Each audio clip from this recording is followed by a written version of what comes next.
Devant une catastrophe, face à la souffrance ou un malheur, qui n'a jamais douté de l'amour de Dieu?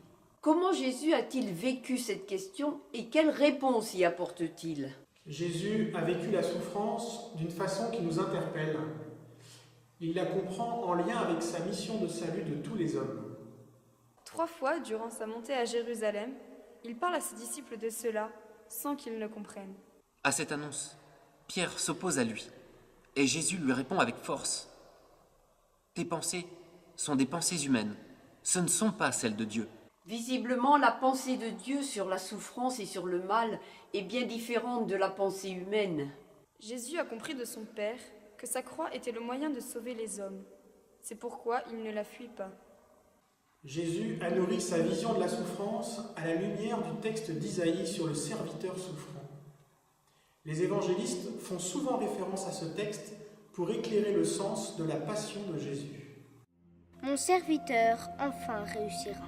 Il s'élèvera et se verra porté au plus haut. Tous ont été horrifiés à son sujet, car il n'avait plus figure humaine. Son apparence n'était plus celle d'un homme. De même, la multitude des peuples s'émerveillera, et les rois eux-mêmes resteront sans parole. Quand ils verront ce qu'on ne leur a jamais dit, quand ils découvriront ce qu'ils n'ont pas appris. Qui pouvait croire ce que nous venons d'apprendre, le coup de maître du Seigneur? À qui en avait-il parlé? Il a grandi devant lui comme un rejeton, comme une racine sortie d'une terre aride, sans éclat ni beauté pour attirer nos regards, et son apparence ne nous a pas séduits. Il était méprisé, rejeté par les hommes, un homme de douleur marqué par la souffrance, l'un de ceux devant qui on se cache le visage. Oui, méprisé, nous l'avons négligé. En fait, ce sont nos souffrances qu'il a portées. Ce sont nos douleurs qu'il a supportées. Et nous l'estimions touché, frappé par Dieu et humilié. Mais lui, il était déshonoré à cause de nos révoltes, broyé à cause de nos perversités. La sanction, gage de paix pour nous, était sur lui. Et dans ses blessures, nous trouvons la guérison. Tous, comme des brebis, nous étions errants, chacun suivait son propre chemin.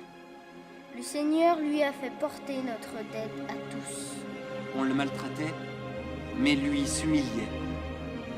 Il n'ouvrait pas la bouche, comme le mouton conduit à l'abattoir, comme la brebis qui se tait devant ceux qui la tondent.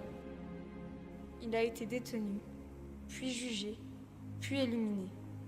Qui a réfléchi à son sort?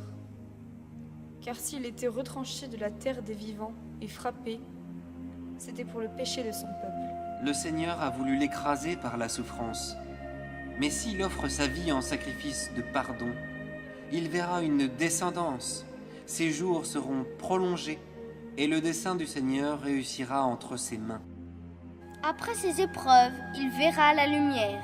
Il jouira de la pleine connaissance. Mon serviteur, le juste, fera une multitude de justes. Il aura pris sur lui leurs péchés. C'est pourquoi il aura sa part au milieu des grands. Il partagera le butin avec les puissants, parce qu'il s'est dépouillé jusqu'à la mort et qu'il a été mis au rang de criminel. Or, il portait sur lui le péché de la multitude, et il intercédait pour les pécheurs. Jésus est le serviteur de Dieu. Il accomplit parfaitement la volonté de Dieu, même si cela lui coûte. Ainsi, alors que Jésus monte vers Jérusalem, l'Évangile nous rapporte qu'il doit durcir son visage, c'est-à-dire que cela lui demande un grand courage, car il sait qu'il va souffrir. Mais en même temps, il a hâte que cette mission soit accomplie. Je suis venu pour recevoir un baptême, et comme il me tarde qu'il ne soit accompli, je suis venu allumer un feu sur la terre, et comme je voudrais qu'il soit déjà allumé. Jésus, tout au long de son ministère, a lutté contre la souffrance. Il n'a cessé de guérir les malades et d'appeler à la paix et à la justice. Il a enseigné le véritable amour vécu en parole et en acte. Devant la mort de son ami Lazare, Jésus pleure. Bien loin de nous montrer Jésus recherchant la souffrance, l'Évangile nous révèle le combat intérieur qu'il mène à la pensée des souffrances qui l'attendaient. Ce combat atteint son sommet à la nuit de son agonie, où il pleure des larmes de sang. Et nous le voyons crier 3 fois vers Dieu, « Père, s'il est possible que cette coupe passe loin de moi, mais non pas ma volonté, mais la tienne. » Devant l'épreuve de la souffrance, l'apôtre Pierre est comme chacun de nous. Il pense de façon humaine. Nous avons tendance à accuser Dieu d'être responsable de la souffrance qui nous arrive.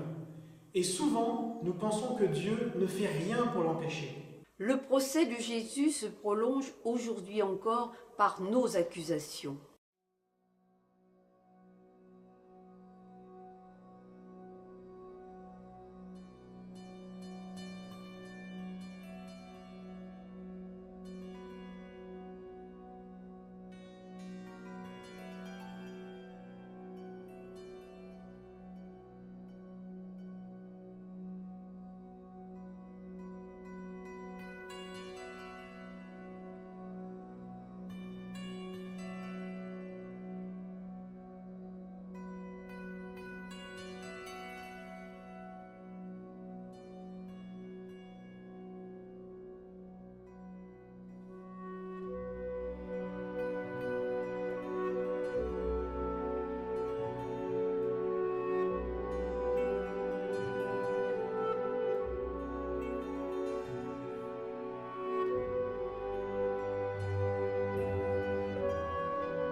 Si souvent nous accusons Dieu pour nos souffrances, mais est-ce aussi simple? Dieu nous a créés libres. Et si nous choisissons le mauvais chemin, il y a des conséquences liées à cela. Si je roule à gauche sur la route, ça risque de mal se terminer pour moi, mais aussi pour les autres. Au lieu d'accuser Dieu et de nous révolter, Jésus nous invite à entrer dans l'espérance que les souffrances que nous subissons peuvent être unies aux siennes et devenir fécondes. Il dit même qu'il n'y a pas d'autre chemin pour nous que de renoncer à vouloir se sauver nous-mêmes en fuyant toute souffrance. Si quelqu'un veut venir à ma suite, qu'il renonce à lui-même, qu'il prenne sa croix et qu'il me suive. Cependant, dans notre marche à la suite de Jésus, Jésus ne nous laisse pas seuls. Il nous porte, il nous accompagne et vient unir nos croix à sa croix. Venez à moi, vous tous qui peinez, qui êtes surchargés, et je vous donnerai le repos. Prenez sur vous mon joug, et apprenez de moi que je suis doux et humble de cœur, et vous trouverez le repos pour vos âmes. Car mon joug est aisé, et ma charge légère.